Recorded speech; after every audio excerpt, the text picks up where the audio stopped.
Ross is the Vice President Business Development at Wildlife Acoustics, one of the leading providers of bioacoustic monitoring and recording technologies for scientists, researchers, and government agencies worldwide. So I think a lot of you are very familiar with Wildlife Acoustics, and we think it's really important to have some of the actual commercial hardware developers in these conversations. Same for analytics, the analytics conversations. So Wildlife Acoustics are used by so many ecologists and conservationists that having you guys here to share your insights and what you see as the innovation needs on the hardware side of bioacoustics is super important. So we're so glad that you've been able to join us today. So thank you very much, and take it away. Thank you. Well, hello, WildLabs community. I recognize a lot of names in the participant list, and I'm so glad that you're able to join us this morning. Thanks to WildLabs, Colorado State University, and the Moore Foundation for the opportunity to participate today. As mentioned, I'm Mona Das. I'm VP of Business Development for Wildlife Acoustics. I've been with the company about 13 years, and I've had the privilege of seeing hardware from the bioacoustics market expand a lot during that time, and thanks to all your hard research and work. Now, when thinking about technology hardware innovations, and it's going to be interesting because I think I've got a lot of content in here which mirrors some of the points that Laurel was making in her first presentation. And it's nice to see, we didn't see each other's presentations, so it's nice to see some complementary thought thinking here. But first, I want to take you a little bit back down memory lane in terms of the history of our technology and innovation in this market. Wildlife Acoustics has been continuously evolving and improving our technology since our first prototype of the Song Sleuth bird recorder and ID appliance back in 2003. You probably have never even heard about this product.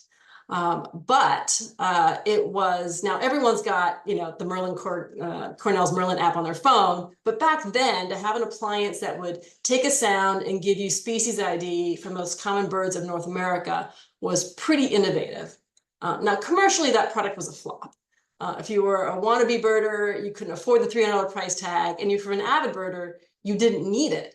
But that first Song Sleuth appliance got us on the track of innovation in terms of bioacoustics. And just a few years later, in 2007, we were the first company to produce a commercially available wildlife audio recorder designed specifically for field work. So biologists now had an all-in-one weatherproof solution to monitor wildlife and soundscapes passively. Now, previously, ARUs required a do-it-yourself sourcing and assembly, or some had limitations on being commercially available. At the time, the SongMeter SM1 was a game changer, presenting a convenient, cost-effective tool for monitoring birds and frogs and other audible wildlife. Of course, we've come a long way since then with many iterations of our SongMeter recorders, but that SM1 marked a significant milestone in the industry's evolution, with bioacoustics gaining popularity because it allowed scientists to gather data at scale affordably. Now, in 2009, we introduced our first SongMeter SM2 BAT recorder. It was the first commercial weatherproof static BAT detector. A year later, we introduced the first handheld BAT detector that had an integrated spectrogram. In 2014, we produced the first BAT detector that integrated a smartphone app with our Echometer Touch product, and that we find that a couple of years later with our Echometer Touch 2. In 2019, we were the first to produce the static ARU that could be programmed and controlled on the phone with a mobile app with our SongMeter Mini and Micro families. And in 2022, we produced the first commercially available BAT detector with real-time onboard analysis that triggers an alarm for a wind farm to curtail in the presence of bats with our smart system. Now, what drives that technology development at Wildlife Acoustics? First, we want to make sure we're providing practical, reliable, and affordable tools for biologists. Our product team spends a lot of time and effort trying to push the boundaries of possibility. If we build it, will they use it? But besides that, we also listen to the bioacoustics community. Our last survey had over 1,200 complete respondents, and I'd like to share with you a little bit about what you all said. For the bat biologist community, when asked how many nights they deployed, 40% responded with 5 to 15 nights, 40% had greater than 15 nights, and everyone else recorded less than 5 nights. And of those respondents, 30% also said they're deploying bat detectors that could record also birds, frogs, and other sounds in the acoustic audible range. For folks doing recordings in the audible range, 55% said, yeah, we're going to record 2 weeks or less, and 45% said recording greater than 2 weeks. When asked what they were looking for out of recorders, there was a lot of feedback there. They want built-in GPS, alternate to windscreens, multi-channel recordings, larger battery compartments for longer deployments, lighter, more portable devices. Those seem to be quite on the opposite side of the spectrum there. Better weatherproofing, real-time recording capabilities, remote data download. And if you look at this, it almost seems like, in the rest of the surveys that I haven't shared with you, the market's kind of split in two. Half our customer base wants longer term, more battery life. The other half wants, oh, please make it smaller and more affordable. And that's what we spent our time doing. So based on that data, in 2024, we focused on increasing battery capacity with the next generation of our mini and micro products. We doubled the battery capacity of the Mini 2 alkaline model and improved the battery capacity of the Songmeter Micro 2 by 30%. All significantly growing without significantly growing the footprint and the size of those song meters. So we still kept it small, but we gave you more deployment time with better battery capacity. We also flattened the frequency response of the Micro with the Micro 2 for folks doing soundscape and acoustic indices research based on some other feedback we got. For improved weatherproofing, we re-engineered the latch enclosure from the previous models. But besides that, we also invested heavily in environmental testing. Now, we always have done environmental testing, but our customers are really pushing the envelope in terms of deploying in the tropics, the desert, the Arctic. And you need one solution that can withstand all those environmental challenges with not losing 30% of your data. So to ensure our second generation mini and micro families perform reliably in all weather, besides that latch improvement, we repeatedly subjected them to extreme humidity and environmental testing in our environmental test chamber, where we tested the recorders to make sure they could withstand sustained temperatures at 55 degrees C all the way down to minus 20 degrees C, and then we cycled between those extremes. We also submerged them in our immersion tank, 1 meter of water for 30 minutes to certify the weather resistance of the enclosure if all the microphone holes were plugged up. Now, since founding in 2003, Wildlife Acoustics has always been about developing bioacoustics tools that propel scientific discovery and conservation. And thinking back from where we started with our original Songmeter 1 days, we're so glad the market has expanded in the years since, and bioacoustics is becoming even more accessible for critical research. Now more than ever, the biologists and scientists need access to acoustic recorders that they can deploy at scale reliably. And our commitment to that accessibility and affordability of bioacoustics is unwavering, which is why you all are getting a sneak peek. No one else knows about this worldwide yet. But we've decided to drop the price of our Songmeter Micro 2 from $249 to $149. All the website changes and formal communication will be going out next week. But this is primarily due to operational efficiencies and improvements in our supply chain that's allowed us to make this price point lower, and we're passing that savings on to you. So, you know, as bioacoustics rose, because it's become more affordable and approachable, and in a world where costs are going up, this is a unique opportunity to provide a price reduction on the Micro 2 and support the community. Now, besides lowering the price, the other way we're trying to help the bioacoustics community is get the most out of the budget by improving recording quality and microphone performance. That's something Laurel talked about earlier in one of her presentation slides. Last year, Wildlife Acoustics invested heavily in hundreds of thousands of dollars, in fact, on a sound testing lab equipment. It's an anechoic chamber with Brule and Kayer calibration microphones. By having this sound lab on site, it allows us, with our engineers, to experiment and iterate in real time during the development and early pre-production stages to basically design high fidelity systems that actually, accurately capture the sound. The result, you get cleaner recordings. Why does this matter? So this sound lab investment translates to improved microphone recording recorder performance, which increases your sphere of detection.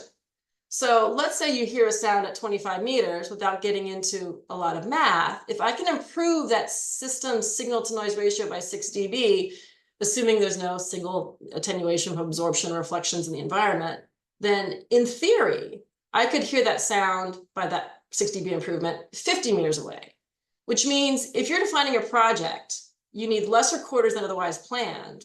Or if you're buying a budget, you can buy more recorders and cover more airspace. So it's not just about getting the manufacturing costs down, but it's also about improving the technology with these kinds of innovations of the Sound Lab so that you can cover more soundscape with the same recorder that otherwise you might not have.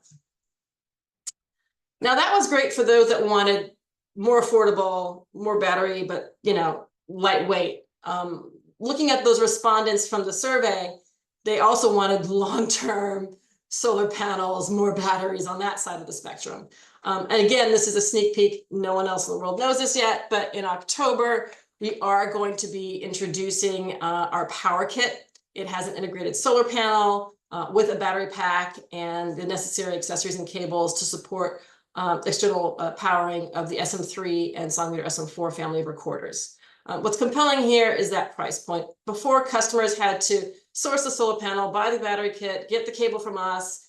That was a headache. And then when you started adding the costs, it was a lot higher than $199 USD, which is what we're going to be introducing that at. So taking the feedback from that survey, we've tried to at least address longer term deployments, more portability, and improved weatherproofness. But what's next? Well, we're always developing. I can't go into too many details, but just think back on some of those survey questions and feature requests. In general, customers are asking for remote networking, edge computing, improved classification methods. And when asked to do this talk, I was asked to also share my thoughts on what we could do to solve with brute force at this point to expand innovation in bioacoustics, and where is investment and tolerance required for innovation. The biggest challenge is how to deliver all this in a commercially viable way that is affordable to the bioacoustics community. You might not know this, but about 10 years ago, we introduced a product called SongStream. This provided remote access and download of data over a cellular network for our Songmeter SM2 family. Great idea at the time, but it was too expensive for the bioacoustics community, not only with the hardware, but with the monthly data subscription fees. Now, a lot has changed in 10 years. We were kind of ahead of the game at that point, I think. Cellular innovation's gotten a lot better. Everything is connected. But looking back at all the innovation we've done, it's been possible not only because of the inspiration of our product team, but also by advancements in technology.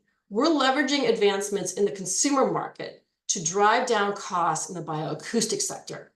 For instance, if you can program a recorder with your cell phone, which we all now have, then you don't need to add an expensive LCD display or a keypad to a recorder, which is how the mini and the micro families were able to provide a more affordable solution to the market. It's this cycle of innovation that drives what we can do. So innovation in academic research from the technology side drives innovation in the consumer side that we leverage to offer affordable solutions for bioacoustics. And that enables your research on the environmental side. So basically, as consumer technology advances in all the areas that the survey respondents were asking about, you'll continue to see innovative products from Wildlife Acoustics. And that's it. Thank you, everyone. Look forward to the questions. Thank you so much. Vanessa, I'm actually going to throw... Oh, Vanessa's not here. I'm not going to throw to Vanessa. Vanessa, are you here? Surprise. Yeah, I'm here. I'm going to throw to you for your question first. Hi, thank you, Seth. And great presentation, Mona. I was wondering, looking at the cycle of accelerated innovation that you show in your last slide, how what specific actions or partnership are needed to further accelerate innovation and strengthen this commercial and academics partnership in this field? Yeah, I think it starts with innovation on the technology side of things. Now that could be by private companies, because of Apple, we now all have smartphones, right? Or by technology innovations in the academic sector in terms of creating new methodologies to lower the price point of how to do something. Now, just because something can be done, like you saw with our SongStream product of 10 years ago, yeah, we can transfer data. We did that 10 years ago, but it wasn't at a level of affordability. So it's folks like Wildlife Acoustics and other innovators who look at the market and see what is available in the consumer space that we can basically cheat off of to drive the cost down, so we can give you tools to allow you to be able to do the research you want to do in a way that's affordable. So I think it's really a combination of academic and the high-tech industry and what they think of that we can then say, ooh, let's steal that and help our customers here. I think one of the, or do you want to jump in? Yeah, can I ask a question? Wait, Alex, I wasn't throwing to yours. Yeah. I'll throw you in a sure. second. Sure, unless you had something to say before I jump in. No, go for it. Okay. Hi, Mona, really nice talk. Super exciting to actually go down memory lane and see the evolution of the hardware. I have a question regarding more like the onboard edge processing analysis, and how do you team engage with people that collect the data and the kind of model development? Because I guess there is kind of not a tension, but always data sharing agreement in place. A lot of researchers go in the field and collect this data. So yeah, how do you see that evolving, and how do you see this kind of barrier of data sharing, model training, model transparency going forward? Yeah, I think that when you start looking at edge computing and analysis on board, part of that equation, it's not edge computing in isolation, because if you can't offboard that data somewhere, then it's great, but you still got to go collect that data. The real challenge is that a lot of the customers are deploying in areas that don't have network connectivity. And so, you know, I can give you something that could offboard something somewhere else, but unless you're near a cell signal or you've got Wi-Fi, in a lot of areas in the middle of nowhere, you're talking satellite. But that's where the edge computing becomes important, because if we can get the data that you want down to really, really small bytes, then that cost equation becomes affordable and how much data you can transfer into satellite. I think it's coming. I mean, don't take that as Wildlife Acoustics is introducing edge computing, but we're doing it today on a larger scale with our smart detector product. That's the product that's doing real-time analysis, detecting bats of a certain criteria, and then triggering alarm, usually through a Wi-Fi hotspot to the turbine to pause that curtailment. So the technology's there, but that's a really expensive solution right now. That onboard computing processing, pretty expensive.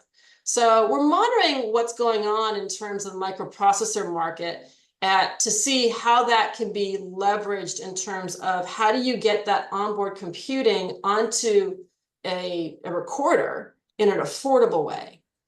We're not there yet, but looking at the market, it's getting close, right? So I would say it's going to be there in the next, several years, if not sooner. Alexander, do you want to jump in? And then I'm going to move us on to the final speaker. Oh, you're muted still, Alexander. Okay, my question is, are you going to did you consider option to incorporate localization algorithm to your system, especially a lot of about localization algorithm you considered in the first presentation today? I'm sorry, I didn't hear the question. Okay, question is about localization. Oh, localization. Can you incorporate localization algorithm or change your hardware to have option for localizations of acoustical signals, especially some algorithms were considered in the first presentation today? Yeah, so we do offer a solution today. I didn't touch upon it for localization.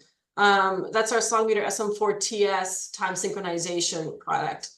So something does exist today. Certainly that platform is about, 8-9 years old. So again, we're always innovating. But yeah, there is a solution today. We always are looking ways to provide something better, more affordable way. I think there's a couple more questions for you, Mona, in the chat, but thank you so much. That was super interesting, and we'll bring you back for the main discussion in a little bit.